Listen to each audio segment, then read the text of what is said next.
بہت اہم مطلب ہے. یعنی اگر اللہ کا یہ ارادہ ہے کہ اہل بیت سے تمام جو ہے نجاست کو دور رکھے تو ارادہ مراد سے جدا نہیں ہو سکتا. یعنی یہ واضح ہوگا کہ یہ تمام جو ہے برائیوں سے اور نجاستوں سے پاک ہیں.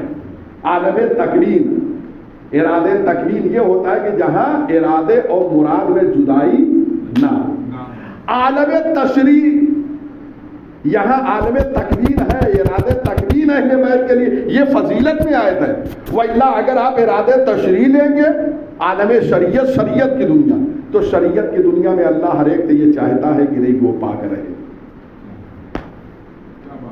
اللہ عالم تشریع میں ہم سے چاہتا ہے کہ نہیں ہم پاک رہیں. اور تشریع میں جو ہے وہ ارادہ اور مراد میں جدائی ممکن بھی ہے. غور کریں، سب مطالب ہے. اور اگر ارادے تشریعی یہاں ہوتا تو الگ سے بیان کرنے کی ضرورت نہیں تھی اس آیت کو.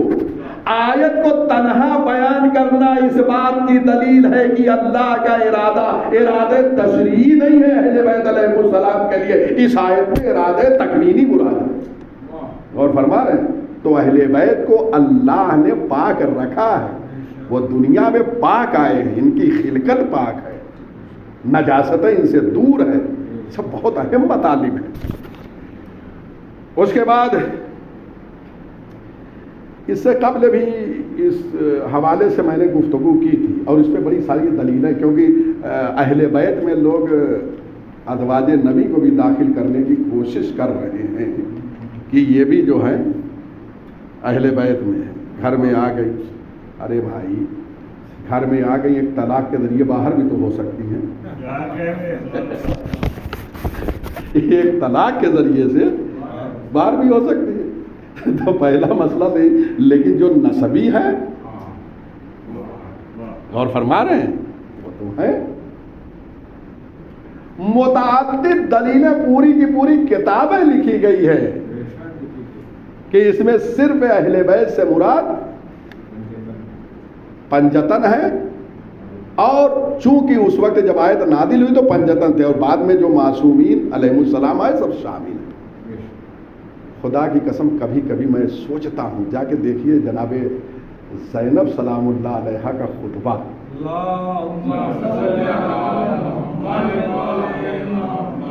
خطبہ اس میں خطبے میں جو کوفے میں دیا ہے، ابن زیاد کے سامنے ایک فقرہ کہا ہے وَطَّهَّرَنَا، اللہ نے ہم کو پاک رکھا ہے. بہت اہم بات کہنے جا رہا ہوں. وَطَّهَّرَنَا، جناب زینب نے کہا ہم کو. اس کا مطلب یہ ہے کہ صرف جو وہ 14 معصومین ہیں انہی پہ آیت تطہیر کو حمل کرے ہیں ان کے لیے، لیکن ان کے علاوہ بھی یہ ذوات قدسیہ اس دربار میں کہہ دیا وَطَّهَّرَنَا، ہم کو اللہ نے پاک رکھا تو یہ بھی پاک ہیں تمام برائیوں سے. بہت ہے. یعنی گویا یہ عصمت کی طرف جناب زینب سلام اللہ علیہا نے اشارہ کیا آپ نے کہ ہمیں اللہ نے پاک رکھا. جا کے آپ ملاحظہ فرمائیے، دقت کیجیے. جو بیجا بحثیں کرتے ہیں لوگ، اگر یہ پڑھ لیں اور پڑھ کے ہضم کر لیں تو بحث کی کوئی گنجائش نہیں رہ جاتی. بہرحال میں ایک اشارہ کر دوں، 2-3 دلیلیں بہت اشارہ صرف کر رہا ہوں، کیونکہ اس سے قبل میں بیان کر چکا ہوں کہ آیت کے سیاق و سباق کو آپ پڑھیں گے. انما یرید اللہ آیت نمبر 33 سورہ احزاب کی ہے. اس سے قبل اور اس سے بعد جو آیتیں آئی ہیں اس میں سب نسائے نبی سے خطاب ہے، نبی کی بیویوں سے. یہی سے بس وہ لوگ چاہتے ہیں کہ اس میں بھی داخل کر دیں، لیکن اللہ نے کیا کیا، ہر جگہ ضمیر مؤنث استعمال کی. گرامر میں عورتوں کے لیے ضمیر الگ، میں سمجھتا ہوں انگریزی میں ہاں دیکھیں ماشاء اللہ یہ ساری تو نون جو ہے یہ علامت مؤنث ہے. تو دیکھیے اس میں آپ جا کے دیکھیے آیت تطہیر سے پہلے یا نساء النبی آیا ہے، اے نبی کی بیویوں. لستن، دیکھ رہے لستن ان اتقیتن فلا تخضعن، یہ نون جو ہے یعنی تم جو ہے عام عورتوں جیسی نہیں ہو. یہ ساری چیزیں وقرنا فی بیوتکن ولا تبرجنا، دیکھیں نون یہ سب ان سے خطاب ہے عورتوں سے. پھر جب آیا انما یرید اللہ لیذھب عنکم، کم جو ہے یہ مذکر کے لیے ہے، پہلے عورتوں کی ضمیر نون اس کے ذریعے سے پروردگار نے اس کے بعد کم استعمال کر دیا، کننا نہیں کہا کہ عورتوں سے خطاب ہو جائے۔ اچھا کم جو ہے ضمیر 5 ہستیاں تھیں چادر تطہیر، 4 مرد اور ایک خاتون جنت، تو ایک تو خاتون ہے، تو وہاں تو کہتے ہیں کہ جہاں پر جس کا غلبہ ہوتا ہے نا ضمیر وہی استعمال ہوتی ہے، جہاں مرد زیادہ ہوں تو ضمیر کیا ہوگی؟ مرد والی استعمال ہوگی، کم۔ بس اس کم سے اچھا اگر ان کو بھی داخل کر دیں تو عورتیں زیادہ ہو جائیں گی، کیونکہ نبی کی متعدد بیویاں ہیں، سب اگر آ جائیں گی تو کنہ کی ضمیر استعمال کرنا پڑتی۔ اس کا مطلب یہ کہ اللہ نے کنہ استعمال نہ کر کے بتا دیا کہ ازواج اگر نہیں ہے، اگر آ جاتی تو ان کا غلبہ ہو جاتا، کنہ استعمال کرنا پڑتا۔ یہاں پہ کم آیا ہے، ایک خاتون، خاتون جنت، شہزادی رسول اسلام کی بیٹی، وہ اہل بیت میں سے ہے، وہ داخل ہے۔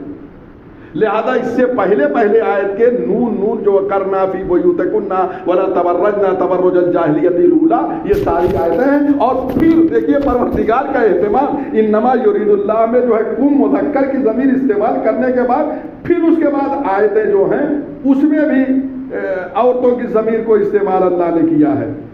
غور فرما رہے ہیں؟ یا نساء النبی اس سے پہلے، اب انما یرید اللہ کے بعد وذکرنا، پھر فی بیوتکن، یعنی کم استعمال کرنے کے بعد پھر عورتوں سے الگ خطاب ہے۔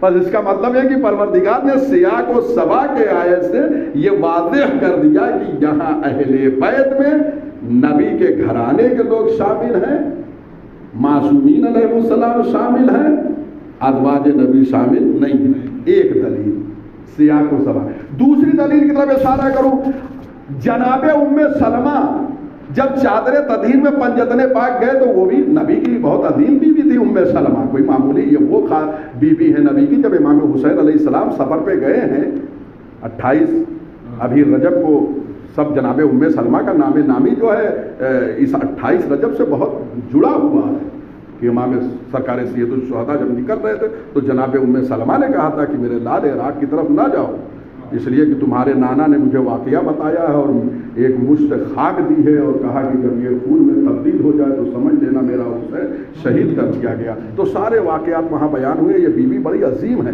جب چادر تطہیر میں سب جمع ہوئے تو جناب ام سلمہ نے آن کر پیغمبر سے کہا کہ یا رسول اللہ کیا میں اس میں داخل ہو سکتی ہوں؟ تو کیا کہا؟ انک علی الخیر، ام سلمہ تم خیر پر ہو لیکن اس میں آ نہیں سکتی ہو۔ خیر کی سند جن کو مل گئی ان کو نہیں، تو جن کو خیر کی سند بھی نہ ملی ہو، جن کو خیر کی سند ملی وہ بیوی بھی اس میں داخل نہیں۔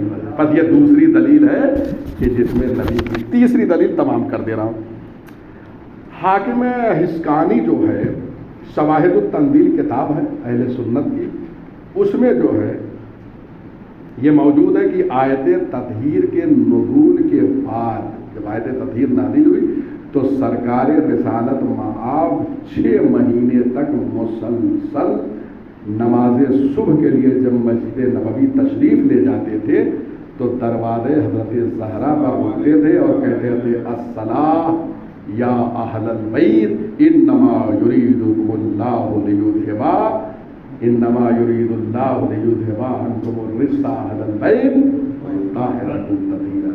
یہ 6 مہینے تک یہ عمل بتا رہا ہے، آیت تطہیر کا پڑھنا بتا رہا ہے، اہل البیت کہنا بتا رہا ہے کہ اس گھرانے میں اہل بیت ہے، جناب زہرا کے گھر میں میرے اہل بیت ہیں، کسی زوجہ کے گھر میں جا کے نہیں کہا ہے۔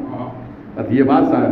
اور اس کے بعد شواہد التنزیل میں یہ بھی حسکانی نے لکھا ہے نزلت فی رسول اللہ، ڈائریکٹ یہ جملہ کہہ دیا نزلت فی رسول اللہ وعلی وفاطمہ والحسن والحسین، یہ آیت پنجتن پاک کے لیے نازل ہوئی، مسئلہ واضح کر دیا۔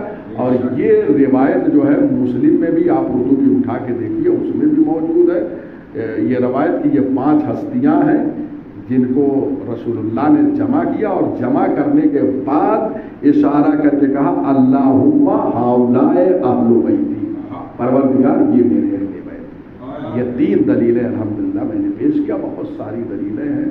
خداوند عالم ہمیں توفیق دے کہ یہ سارے مطالب تک ہم پہنچ سکیں اور محمد علیہ السلام کی معرفت کسی حد تک ہم حاصل کر لیں. اور وہ ممکن انہی چیزوں کے ذریعے سے یہ زیارت جامعہ کی جو ہم شرح اس وقت پڑھ رہے ہیں، ایک فائدہ یہ ہے کہ ایک تو زیارت کو جائیں تو معرفت کے ساتھ جائیں، کیونکہ روایت میں معرفت کا لفظ آیا ہے. من زار الحسین عارفا بحقہ، ان کی معرفت کے ساتھ جائیں.